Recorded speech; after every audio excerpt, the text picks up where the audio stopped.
Hi everybody, and welcome to part 2 of our video series on why judo pins work. We already went over in part 1 with using the spine, right? So elongating the spine and then twisting the spine to control the opponent. Now we're going to go over a concept of what we call sag, hug, and contour. So with sag, hug, and contour, this is another way, some more principles being applied to help control the opponent. So if Brian will lay your head pointed towards the camera there, right? And to go over contour first, I'm going to skip ahead to contour. We're going to sag, hug, contour, but I'm going to talk about contour first. So a couple of things about contour. Brian connects his knee and his elbow to make this framework, right? To keep me from getting side control on him, be it Osaekomi or Monogatame, side control, anything like that.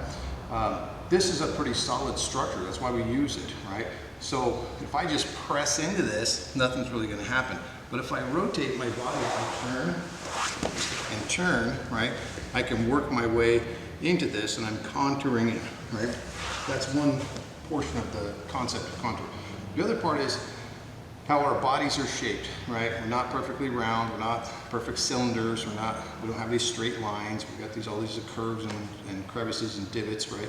So the idea is to kind of melt into the opponent, right? So corners like this, where Brian's armpit is, where his arm and his body connect, if I'm doing like a Kazura Osaekomi, I want to get my hip fold deep up in there. I want to take away as much space as possible.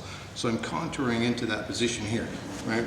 Controlling underneath this arm. I don't want to be loose with that. I want to contour into it.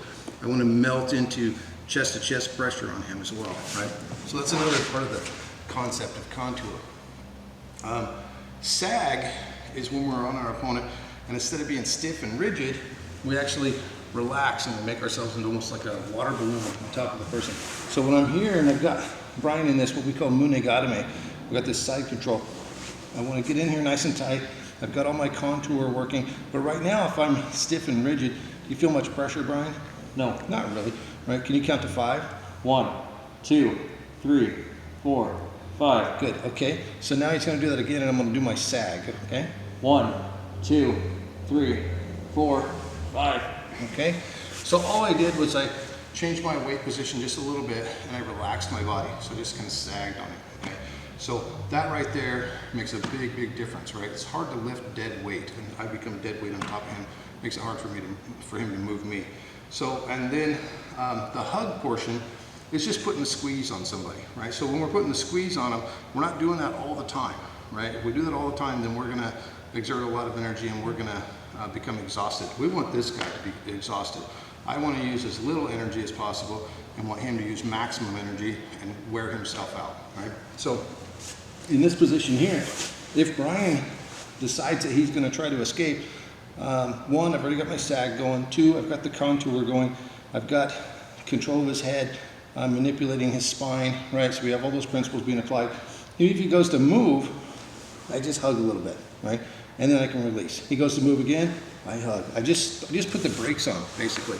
So again, if I maintain that hug the whole time super tight, of course I'm going to get tired, right? So we use that conservatively, so as needed, right? So those are 3 concepts that's pretty easy to wrap your mind around, right? So that's part 2 of our series. In part 3 of our series, we're going to go over transitions, how being a step ahead of your opponent will help you maintain your positional control using your judo pins.